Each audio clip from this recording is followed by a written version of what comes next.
कहते हैं इस संसार में दो चीजें सबसे कठिन हैं। पहला, किसी को पूरे दिल से प्रेम करना, और दूसरा, उसी प्रेम को छोड़ देना। प्रेम वो मधुर जहर है जो पीते वक्त अमृत लगता है, पर जब धोखा मिले तो हलाहल बन जाता है। इतिहास के पन्नों में एक ऐसा नाम दर्ज है जिसने सिंहासन, साम्राज्य, सत्ता और सबसे बढ़कर अपने प्राणों से भी प्रिय प्रेम को एक झटके में त्याग दिया। वो नाम है महाराज भर्तृहरि। एक ऐसा राजा जो प्रेम की पराकाष्ठा से वैराग्य के शिखर तक पहुंचा और दुनिया को सिखा गया कि सच्चा सुख बाहर नहीं, भीतर है। उज्जैन नगरी जो कभी महाकाल के आशीर्वाद से धन्य रही है, उसी पावन धरती पर एक समय राजा भर्तृहरि का शासन था। भर्तृहरि केवल एक राजा नहीं थे, वे एक महान विद्वान, कुशल योद्धा, न्यायप्रिय शासक और उदार हृदय के स्वामी थे। उनके राज्य में प्रजा इतनी सुखी थी कि लोग कहते थे स्वर्ग भी उज्जैन से ईर्ष्या करता होगा। राजा भर्तृहरि की 7 रानियां थीं। सातों ही रूप, गुण और कुलीनता में अद्वितीय थीं, परंतु राजा का हृदय केवल एक के लिए धड़कता था, और वो थी रानी पिंगला। रानी पिंगला की सुंदरता का वर्णन करना सूर्य को दीपक दिखाने जैसा था। उनके नयन मृगनयनी थे, मुखमंडल चंद्रमा को भी लज्जित करता था, और उनकी चाल हंसिनी के समान मनमोहक थी। परंतु केवल रूप ही नहीं, उनका व्यवहार भी इतना मधुर था कि राजा भर्तृहरि उन पर पूरी तरह मोहित हो गए थे। राजा को रानी पिंगला से इतना प्रेम था कि वे राजकाज में व्यस्त रहते हुए भी दिन में कई बार उनसे मिलने महल में पहुंच जाते थे। दरबारी कहते थे कि राजा भर्तृहरि रानी पिंगला के बिना एक पल भी नहीं रह सकते। राजा भर्तृहरि का दरबार अत्यंत भव्य था। उनके दरबार में नवरत्न विराजमान थे जो विभिन्न कलाओं और विद्याओं में निपुण थे। राजा स्वयं एक महान कवि थे। वे संस्कृत भाषा के प्रकांड विद्वान थे और अपनी काव्य रचनाओं से समस्त विद्वानों को चकित कर देते थे। उनकी न्याय व्यवस्था इतनी सुदृढ़ थी कि कोई भी व्यक्ति अन्याय का शिकार नहीं होता था। गरीब से गरीब व्यक्ति भी राजा के दरबार में जाकर अपनी फरियाद रख सकता था और राजा तुरंत न्याय करते थे। उनके राज्य में चारों तरफ खुशहाली थी। किसान अपने खेतों में सोना उगाते थे, व्यापारी अपने व्यापार से संतुष्ट थे, शिल्पकार अपनी कला में मग्न थे। राज्य की कोषागार स्वर्ण मुद्राओं से भरी रहती थी, परंतु राजा कभी भी अपनी प्रजा पर अनावश्यक कर नहीं लगाते थे। वे जानते थे कि प्रजा की खुशी में ही राजा की सच्ची संपत्ति है। परंतु इतनी समृद्धि, इतनी शक्ति और इतने वैभव के बावजूद राजा भर्तृहरि की सबसे बड़ी कमजोरी थी उनका अंधा प्रेम। वे रानी पिंगला को इतना चाहते थे कि उनके लिए संसार में रानी पिंगला से बढ़कर कुछ नहीं था। न राज्य, न सिंहासन, न सत्ता और न ही वैभव। रानी पिंगला उनके जीवन का केंद्र बन गई थीं। राजा अक्सर कहते थे, मेरे लिए ये सारा संसार, ये सारा वैभव, ये सारी सत्ता तभी तक अर्थपूर्ण है जब तक मेरी पिंगला मेरे साथ है। रात्रि के समय जब राजमहल में दीपक जगमगाते थे, राजा भर्तृहरि रानी पिंगला के महल में जाकर उनके साथ समय बिताते थे। वे उन्हें अपनी कविताएं सुनाते थे, उनके लिए दूर देशों से दुर्लभ उपहार मंगवाते थे और उनकी हर इच्छा पूरी करते थे। राजा का ये प्रेम देखकर कभी कभी दरबारी चिंतित हो जाते थे कि कहीं राजा इस मोह में इतने लिप्त ना हो जाएं कि राजकाज प्रभावित हो। परंतु राजा भर्तृहरि इतने कुशल थे कि वे अपने प्रेम और कर्तव्य दोनों में संतुलन बनाए रखते थे। एक दिन की बात है जब राजा भर्तृहरि अपने भव्य दरबार में विराजमान थे। चारों ओर दरबारी, मंत्री, सेनापति और विद्वान उपस्थित थे। राजा न्याय के कुछ मामलों को सुलझा रहे थे। तभी दरबार के द्वार पर एक तपस्वी का आगमन हुआ। वो तपस्वी अत्यंत वृद्ध था। उसके लंबे सफेद बाल और दाढ़ी थी। उसके माथे पर तेज था और उसकी आंखों में एक दिव्य चमक। उसने गेरुआ वस्त्र धारण किए हुए थे और हाथ में कमंडल था। जैसे ही तपस्वी दरबार में प्रवेश किया, सभी उनकी ओर आकर्षित हो गए। राजा भर्तृहरि तुरंत अपने सिंहासन से उठे और तपस्वी का स्वागत करने आगे बढ़े। उन्होंने अपने हाथ जोड़कर विनम्रता से कहा, हे महात्मन, आपके दर्शन से मेरा ये दरबार धन्य हो गया। कृपया पधारिए और आसन ग्रहण कीजिए। राजा ने तपस्वी के लिए विशेष आसन की व्यवस्था करवाई। तपस्वी बैठ गए और उन्होंने राजा को आशीर्वाद दिया। राजन, तुम्हारी कीर्ति दूर दूर तक फैली हुई है। तुम्हारी दानशीलता, न्यायप्रियता और प्रजा के प्रति प्रेम की चर्चा सभी लोग करते हैं, तपस्वी ने कहा। राजा भर्तृहरि ने विनम्रता से उत्तर दिया, हे महात्मन, ये सब आपके जैसे महापुरुषों का आशीर्वाद है। आप जैसे तपस्वियों की कृपा से ही हम राजा अपने कर्तव्यों का पालन कर पाते हैं। कृपया बताइए, मैं आपकी क्या सेवा कर सकता हूं? तपस्वी ने मुस्कुराते हुए कहा, राजन, मैं वर्षों से हिमालय की गुफाओं में तपस्या कर रहा था। मेरी तपस्या से प्रसन्न होकर महादेव ने मुझे दर्शन दिए और एक दिव्य फल प्रदान किया। ये कहते हुए तपस्वी ने अपनी झोली से एक अद्भुत फल निकाला। वो फल स्वर्णिम आभा से चमक रहा था। उसकी सुगंध इतनी मनमोहक थी कि पूरा दरबार उस सुगंध से भर गया। दरबार में उपस्थित सभी लोग उस फल को देखकर आश्चर्यचकित रह गए। तपस्वी बोले, ये कोई साधारण फल नहीं है राजन, ये अमृत फल है। जो भी इस फल को खाएगा वो अमर हो जाएगा। उसे कभी बुढ़ापा नहीं आएगा, कभी रोग नहीं होगा और वो सदा युवा रहेगा। मैं ये फल तुम्हें भेंट करना चाहता हूँ, क्योंकि तुम जैसे धर्मात्मा राजा ही इसके सच्चे अधिकारी हो। ये सुनकर राजा भर्तृहरि के आश्चर्य की सीमा नहीं रही। उन्होंने दोनों हाथ जोड़कर कहा, हे महात्मन, मैं इस अमूल्य भेंट के योग्य नहीं हूँ, आप स्वयं इसे ग्रहण करें। परंतु तपस्वी ने मना करते हुए कहा, नहीं राजन, मेरे लिए ये संसार और इसका मोह अब कुछ नहीं रहा। मैं तो वैराग्य ले चुका हूँ, परंतु तुम अभी युवा हो, तुम्हारी प्रजा को तुम्हारी आवश्यकता है। तुम इसे स्वीकार करो और सदा अपनी प्रजा की सेवा करते रहो। राजा भर्तृहरि ने अत्यंत श्रद्धा और विनम्रता के साथ वो दिव्य अमृत फल स्वीकार कर लिया। उन्होंने तपस्वी को भरपूर दान दक्षिणा दी और उनका यथोचित सम्मान किया। तपस्वी ने राजा को आशीर्वाद दिया और वहां से चले गए। जब तपस्वी दरबार से जा चुके तो राजा ने उस फल को अपने हाथों में लिया और उसे ध्यान से देखने लगे। फल की चमक और उसकी सुगंध वास्तव में अद्भुत थी। दरबार के सभी मंत्री और दरबारी राजा से कहने लगे, महाराज, ये तो अत्यंत दुर्लभ फल है, आप उसे शीघ्र ग्रहण कीजिए और अमरत्व प्राप्त कीजिए। आपके जैसा योग्य राजा सदा जीवित रहे तो प्रजा का कल्याण होगा। परंतु राजा भर्तृहरि के मन में कुछ और ही विचार आया। वे सोचने लगे कि अमर होने का क्या लाभ यदि जीवन में प्रेम ना हो। उनके मन में तुरंत रानी पिंगला का चेहरा आया। वे सोचने लगे कि यदि वे अमर हो गए और रानी पिंगला नहीं, तो एक दिन उन्हें उनके बिना जीना पड़ेगा। ये विचार उन्हें असहनीय लगा। राजा भर्तृहरि ने मन ही मन निर्णय कर लिया। उन्होंने सोचा कि वे इस अमृत फल को स्वयं नहीं खाएंगे, बल्कि अपनी सबसे प्रिय रानी पिंगला को देंगे। उन्होंने सोचा कि यदि रानी पिंगला अमर हो गईं, तो वे सदा युवा और सुंदर रहेंगी और उनका प्रेम भी अमर हो जाएगा। दरबार समाप्त होते ही राजा भर्तृहरि उस अमृत फल को लेकर सीधे रानी पिंगला के महल की ओर चल पड़े। उनके हृदय में प्रेम की उमंग थी और आंखों में रानी को ये अनमोल उपहार देने की चाह। राजा भर्तृहरि जब रानी पिंगला के महल में पहुंचे तो रानी अपने कक्ष में श्रृंगार कर रही थीं। राजा को देखकर रानी ने मुस्कुराते हुए स्वागत किया। राजा ने प्रेम से रानी का हाथ पकड़ा और कहा, प्रिय, आज मुझे एक अद्भुत भेंट मिली है और मैं वो भेंट तुम्हें देना चाहता हूँ। रानी पिंगला ने उत्सुकता से पूछा, क्या है महाराज? राजा ने वो स्वर्णिम अमृत फल रानी के सामने रख दिया और पूरी कथा सुनाई कि कैसे एक तपस्वी ने ये दिव्य फल उन्हें भेंट किया। राजा बोले, प्रिय, ये फल जो भी खाएगा वो अमर हो जाएगा, वो सदा युवा रहेगा, कभी बूढ़ा नहीं होगा। मैं चाहता हूं कि तुम इसे खाओ। मैं नहीं चाहता कि समय की धूल तुम्हारे इस रूप को कभी छू सके। मैं चाहता हूं कि तुम सदा ऐसे ही सुंदर और युवा बनी रहो। रानी पिंगला ने फल को हाथ में लिया। उसकी चमक देखकर उसकी आंखें चमक उठीं। उसने राजा का धन्यवाद किया और कहा, आप वास्तव में मुझसे बहुत प्रेम करते हैं महाराज, मैं आपकी सदा आभारी रहूंगी। राजा भर्तृहरि संतुष्ट मन से वहां से चले गए। उन्हें लगा कि उन्होंने अपने प्रेम को अमर बना दिया है, परंतु नियति को कुछ और ही मंजूर था। जैसे ही राजा वहां से गए, रानी पिंगला के चेहरे से मुस्कान गायब हो गई। वो उस फल को देखती रहीं और सोचने लगीं। रानी पिंगला का एक रहस्य था जो राजा भर्तृहरि नहीं जानते थे। रानी का हृदय राजा में नहीं बल्कि राजा के सेनापति में बसता था। सेनापति का नाम था वीर सिंह। वो अत्यंत सुंदर, शक्तिशाली और पराक्रमी योद्धा था। रानी पिंगला और सेनापति वीर सिंह के बीच एक गुप्त प्रेम संबंध था। वे दोनों छुपकर मिलते थे। रानी को राजा का प्रेम तो पसंद था क्योंकि उससे उसे वैभव और सम्मान मिलता था, परंतु उसका सच्चा प्रेम सेनापति वीर सिंह के लिए था। रानी ने सोचा कि यदि वो इस अमृत फल को खा लेगी और वीर सिंह नहीं खाएगा तो एक दिन वीर सिंह बूढ़ा हो जाएगा और मर जाएगा और वो अकेली रह जाएगी।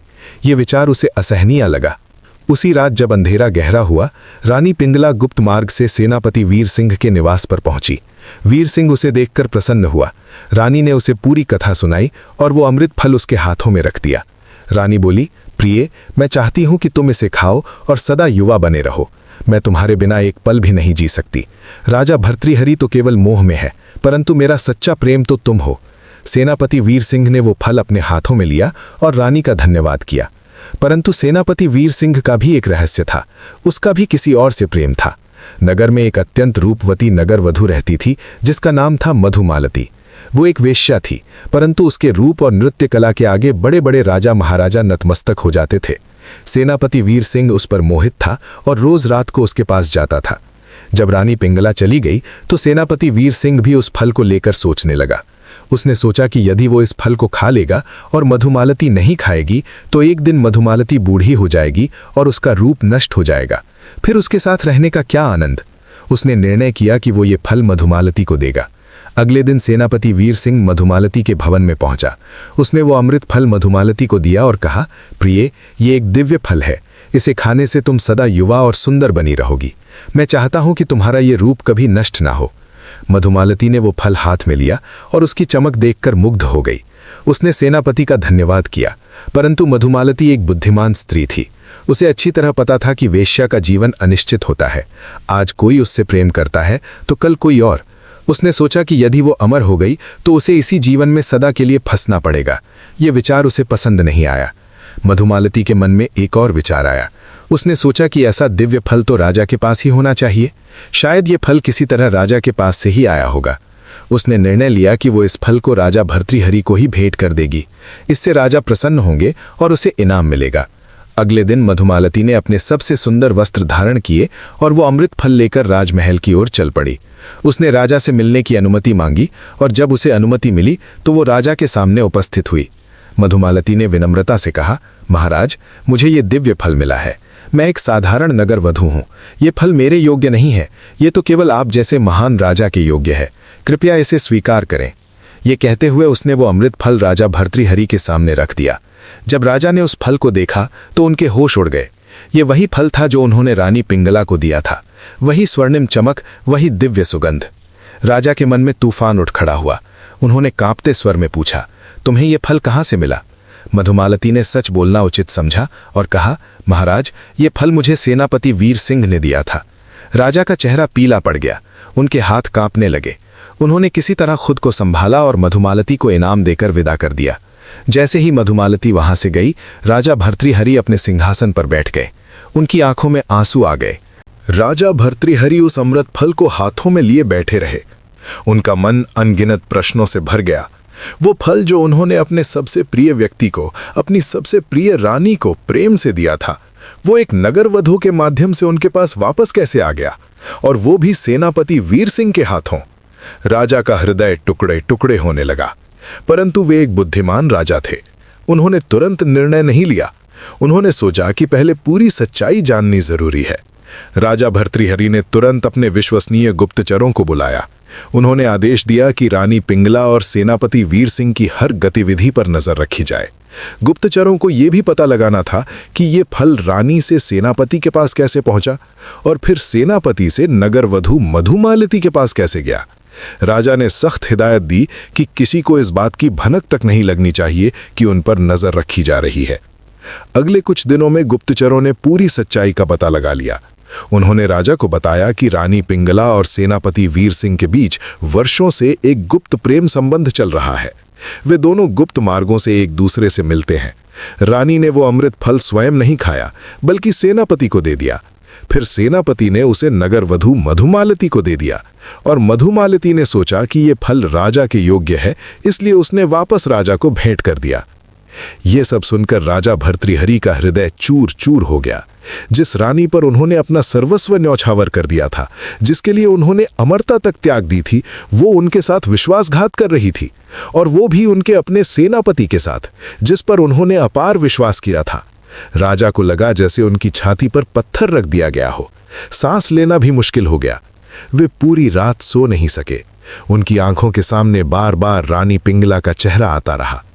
राजा भर्तृहरि ने निर्णय किया कि वे स्वयं इस सच्चाई को अपनी आंखों से देखेंगे। अगले दिन रात में जब अंधेरा गहरा हुआ, राजा ने साधारण वस्त्र पहने और छुपकर रानी पिंगला के महल की ओर गए। उन्होंने उस गुप्त मार्ग के पास छुपकर निगरानी रखी जिसके बारे में गुप्तचरों ने बताया था। लगभग आधी रात के समय राजा ने देखा कि रानी पिंगला अपने कक्ष से निकली और गुप्त मार्ग से होते हुए बाहर जाने लगी। राजा चुपचाप उनके पीछे पीछे चलने लगे। रानी पिंगला सीधे सेनापति वीर सिंह के निवास पर पहुंची। राजा ने खिड़की से झांक कर देखा कि रानी और सेनापति एक दूसरे के गले लगे हुए हैं। वे दोनों हंस रहे थे और बातें कर रहे थे। राजा के कानों में रानी की आवाज आई, प्रिय वीर सिंह, मैं तो बस राजा के वैभव के लिए उनके पास रहती हूं। मेरा तो सच्चा प्रेम केवल तुम हो। ये सुनकर राजा भर्तृहरि के पैरों तले जमीन खिसक गई। उनकी आंखों में आंसू आ गए। वे वहां से चुपचाप वापस लौट आए। राजमहल में अपने कक्ष में पहुंचकर राजा भर्तृहरि रो पड़े। एक शक्तिशाली राजा जो युद्ध के मैदान में कभी नहीं रोया, आज प्रेम के विश्वासघात में टूट गया। उन्हें लगा जैसे उनका पूरा संसार उजड़ गया है। जिस प्रेम के लिए उन्होंने सब कुछ दांव पर लगा दिया था, वो प्रेम ही झूठा निकला। उन्होंने अपने आप से पूछा, क्या मैंने कुछ गलत किया? क्या मैंने उसे पर्याप्त प्रेम नहीं दिया? क्या मैंने उसकी हर इच्छा पूरी नहीं की? परंतु कोई उत्तर नहीं मिला, केवल मौन था और हृदय का दर्द था। अगले कई दिनों तक राजा भर्तृहरि इस सदमे में रहे। वे दरबार में तो जाते थे, परंतु उनका मन कहीं और भटकता रहता। वे रानी पिंगला से मिलने भी गए। रानी ने हमेशा की तरह मुस्कुराकर उनका स्वागत किया। राजा को लगा जैसे ये मुस्कान एक नकाब है, एक झूठ है, परंतु उन्होंने अपने दिल की बात किसी से नहीं कही। वे चुपचाप सब कुछ सहते रहे। राजा भर्तृहरि के मन में अनगिनत विचार आने लगे। उन्होंने सोचा कि वे रानी पिंगला और सेनापति वीर सिंह को कठोर दंड दे सकते हैं। वे दोनों को मृत्युदंड भी दे सकते थे। परंतु फिर उन्होंने सोचा कि इससे क्या होगा? क्या उनका टूटा हुआ हृदय वापस जुड़ जाएगा? क्या उनका विश्वास वापस आ जाएगा? नहीं। राजा को एक गहरी सच्चाई का बोध हुआ। उन्हें समझ आया कि यह संसार नश्वर है।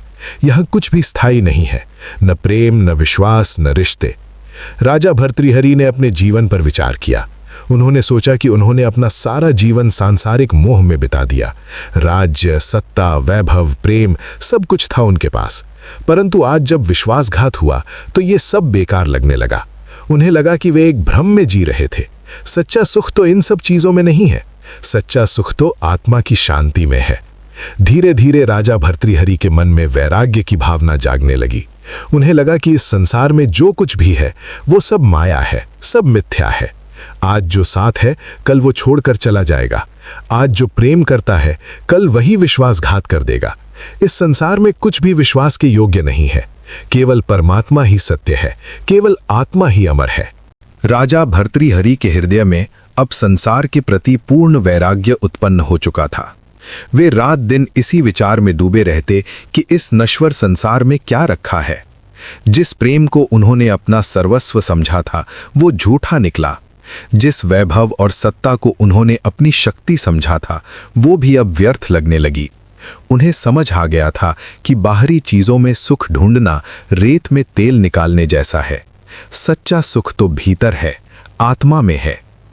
एक दिन प्रातःकाल जब सूरज की पहली किरण राजमहल में प्रवेश कर रही थी, राजा भर्तृहरि ने अपना अंतिम निर्णय ले लिया। उन्होंने अपने विश्वसनीय मंत्रियों को बुलाया और कहा, मैं इस संसार से विरक्त हो चुका हूं। अब मुझे इस सिंहासन, इस राज्य, इस वैभव में कोई रुचि नहीं रही। मैं संन्यास लेने का निर्णय ले चुका हूं। मंत्रियों को यह सुनकर गहरा आघात लगा। उन्होंने राजा से विनती की, महाराज, ये आप क्या कह रहे हैं? आपके बिना इस राज्य का क्या होगा? प्रजा का क्या होगा? राजा भर्तृहरि ने शांत स्वर में उत्तर दिया, मेरा छोटा भाई विक्रमादित्य है। वो अत्यंत योग्य, बुद्धिमान और पराक्रमी है।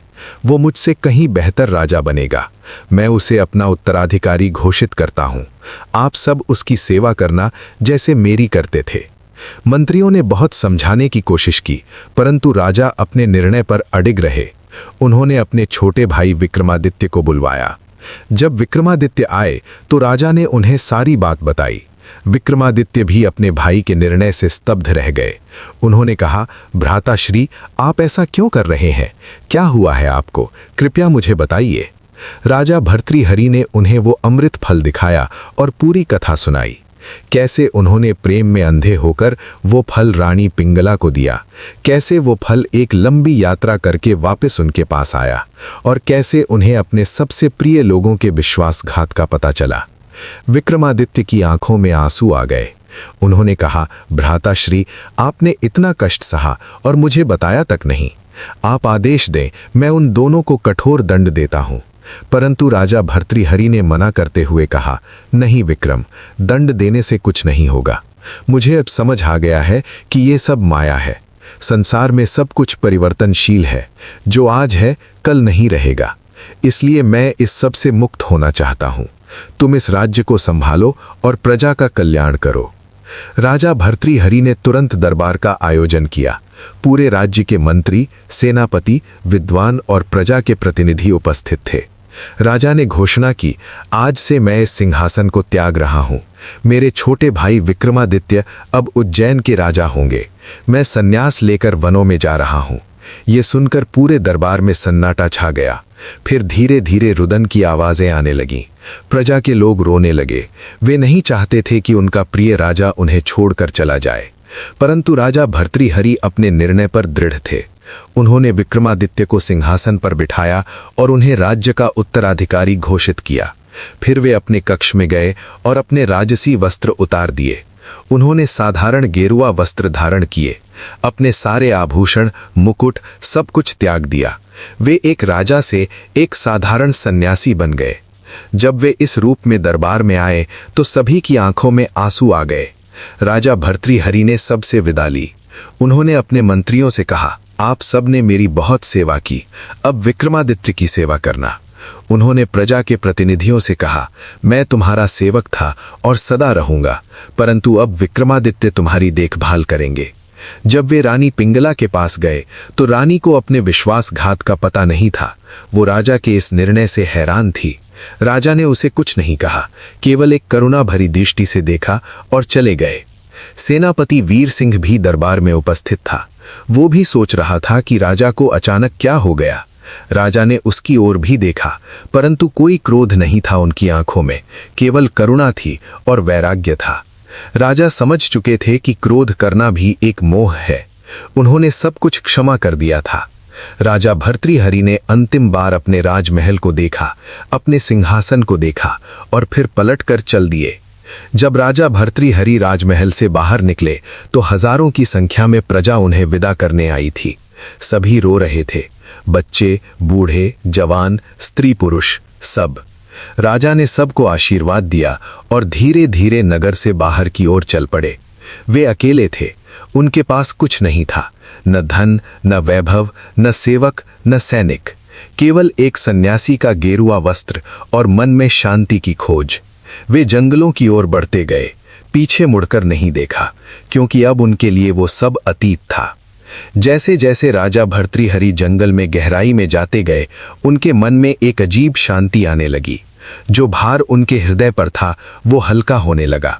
उन्हें लगा जैसे वे एक बोझ से मुक्त हो रहे हैं।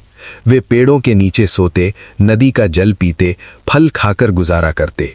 वे ध्यान करते, मनन करते। धीरे धीरे उन्हें जीवन की सच्चाइयों का बोध होने लगा। उन्हें समझ आने लगा कि दुख का कारण मोह है, आसक्ति है। जब हम किसी से या किसी चीज से मोह रखते हैं तो दुख होता है। कई महीने बीत गए। राजा भर्तृहरि अब पूरी तरह एक सन्यासी बन चुके थे। उनका शरीर दुबला हो गया था, बाल और दाढ़ी बढ़ गई थी, परंतु उनके चेहरे पर एक अलग ही तेज था। वो तेज जो भीतर की शांति से आता है। वे हिमालय की तलहटी में पहुंच गए थे। वहां की शीतल हवा, पर्वतों की शांति और प्रकृति की सुंदरता उन्हें आत्मिक सुकून देती थी। एक दिन जब राजा भर्तृहरि एक गुफा के पास ध्यान कर रहे थे, तभी उन्हें किसी के आने की आहट मिली। उन्होंने आंखें खोली तो देखा कि एक महान योगी उनकी ओर आ रहे हैं। वो योगी अत्यंत तेजस्वी थे। उनके शरीर से एक दिव्य प्रकाश निकल रहा था। राजा भर्तृहरि तुरंत खड़े हो गए और उन्हें प्रणाम किया। वो योगी और कोई नहीं, स्वयं गुरु गोरखनाथ थे। गोरखनाथ नाथ संप्रदाय के महान सिद्ध योगी थे, जिनकी ख्याति तीनों लोकों में थी। गुरु गोरखनाथ ने मुस्कुराते हुए कहा, भर्तृहरि, मैं तुम्हें पहचान गया हूं। तुम उज्जैन के महान राजा थे, परंतु तुमने सब कुछ त्याग दिया। ये साहस बहुत कम लोगों में होता है। मुझे प्रसन्नता है कि तुम सत्य की खोज में निकल पड़े। राजा भर्तृहरि ने विनम्रता से कहा, हे महात्मन, मैं तो केवल एक भटका हुआ राही हूं। मुझे सही मार्ग का ज्ञान नहीं है। कृपया आप मेरे गुरु बने और मुझे सत्य का मार्ग दिखाएं। गुरु गोरखनाथ ने कहा, तुम्हारी यात्रा अभी शुरू हुई है भर्तृहरि। तुमने संसार का त्याग कर दिया, ये पहला कदम था। परंतु केवल बाहरी त्याग से मुक्ति नहीं मिलती। असली त्याग तो मन का है। जब मन से सारे मोह, क्रोध, लोभ, ईर्ष्या और अहंकार निकल जाएं, तभी सच्ची मुक्ति मिलती है। मैं तुम्हें ये मार्ग दिखाऊंगा। राजा भर्तृहरि ने गुरु गोरखनाथ के चरण छुए और उनका शिष्य बन गए। गुरु गोरखनाथ ने राजा भर्तृहरि को योग, ध्यान और आध्यात्मिक ज्ञान की शिक्षा देनी शुरू की। उन्होंने बताया कि इस संसार में सब कुछ नश्वर है, जो आज है वो कल नहीं होगा। शरीर नश्वर है, धन नश्वर है, रिश्ते नश्वर है, केवल आत्मा अमर है। जो व्यक्ति इस सत्य को समझ लेता है वो सभी दुखों से मुक्त हो जाता है। गुरु ने कहा, भर्तृहरि, तुम्हारे साथ जो हुआ वो तुम्हें जगाने के लिए हुआ। वो विश्वासघात तुम्हारे लिए एक वरदान था, श्राप नहीं। उसने तुम्हें संसार की असलियत दिखा दी। राजा भर्तृहरि ने गुरु की शिक्षाओं को गहराई से समझा। वे दिन रात ध्यान करते, योग साधना करते। धीरे धीरे उनके मन से सारे दुख, क्रोध और मोह निकलते गए। उन्हें सच्ची शांति का अनुभव होने लगा। वो शांति जो बाहरी चीजों में कभी नहीं मिलती, वो शांति जो केवल आत्मा के साथ जुड़ने पर मिलती है। राजा भर्तृहरि को अब रानी पिंगला का विश्वासघात भी कोई दुख नहीं देता था। वे समझ चुके थे कि यह सब एक नाटक था, एक सपना था। कुछ वर्षों बाद राजा भर्तृहरि एक महान सिद्ध योगी बन गए। उन्होंने अपने अनुभवों और ज्ञान को शब्दों में उतारना शुरू किया। उन्होंने 3 महान ग्रंथों की रचना की, नीति शतक, वैराग्य शतक और श्रृंगार शतक। नीति शतक में उन्होंने जीवन जीने की नीतियां बताई, वैराग्य शतक में उन्होंने संसार के मोह से मुक्ति का मार्ग बताया और श्रृंगार शतक में उन्होंने प्रेम की सच्चाई को उजागर किया। उनकी रचनाएं इतनी गहरी और सत्य थीं कि वे पूरे भारत में फैल गईं। लोग उन्हें पढ़ते और अपने जीवन में उतारते। राजा भर्तृहरि की ख्याति एक महान संत और कवि के रूप में होने लगी। दूर दूर से लोग उनके दर्शन करने आते, उनसे ज्ञान प्राप्त करते। राजा भर्तृहरि सबको निस्वार्थ भाव से शिक्षा देते। उन्होंने अपने जीवन का शेष समय लोगों को सही मार्ग दिखाने में बिताया। एक बार एक शिष्य ने उनसे पूछा, गुरुदेव, आपने इतना बड़ा राज्य, इतना वैभव, इतना प्रेम, सब कुछ त्याग दिया, क्या आपको कभी पछतावा नहीं होता? राजा भर्तृहरि ने मुस्कुराते हुए कहा, पुत्र, मुझे कोई पछतावा नहीं है। उस समय जो मैंने खोया समझा था, वास्तव में वही मेरी सबसे बड़ी प्राप्ति थी। मैंने संसार को खोया परंतु अपने आप को पा लिया। मैंने प्रेम को खोया परंतु शांति को पा लिया। आज मैं वहां हूं जहां कोई दुख नहीं, कोई भय नहीं, कोई मोह नहीं। वर्षों बाद जब राजा भर्तृहरि का शरीर छोड़ने का समय आया, तब वे पूर्ण शांति में थे। उनके चेहरे पर एक दिव्य मुस्कान थी। उनके अंतिम शब्द थे, ये शरीर तो मिट्टी में मिल जाएगा परंतु आत्मा अमर है। मैं उस परम शांति में विलीन हो रहा हूं जहां से मैं आया था। और इस तरह राजा महाराज भर्तृहरि ने अपना नश्वर शरीर त्याग दिया और अमर हो गए। राजा भर्तृहरि की कहानी हमें सिखाती है कि इस संसार में कुछ भी स्थायी नहीं है। जो आज है वो कल नहीं होगा। धन, वैभव, सत्ता, प्रेम, सब कुछ नश्वर है। सच्चा सुख बाहरी चीजों में नहीं बल्कि अपने भीतर है। जीवन के सबसे बड़े दुख अक्सर हमें सबसे बड़ी सीख देते हैं। राजा भर्तृहरि ने विश्वासघात के दर्द को अपनी मुक्ति का साधन बना लिया। वे एक राजा से एक महान संत बन गए। उनकी रचनाएं आज भी हमें जीवन का सही मार्ग दिखाती हैं। यही है सच्चे त्याग और वैराग्य की शक्ति। धन्यवाद मेरे प्यारे दर्शकों। अगले वीडियो में मिलते हैं एक और प्रेरक कहानी के साथ।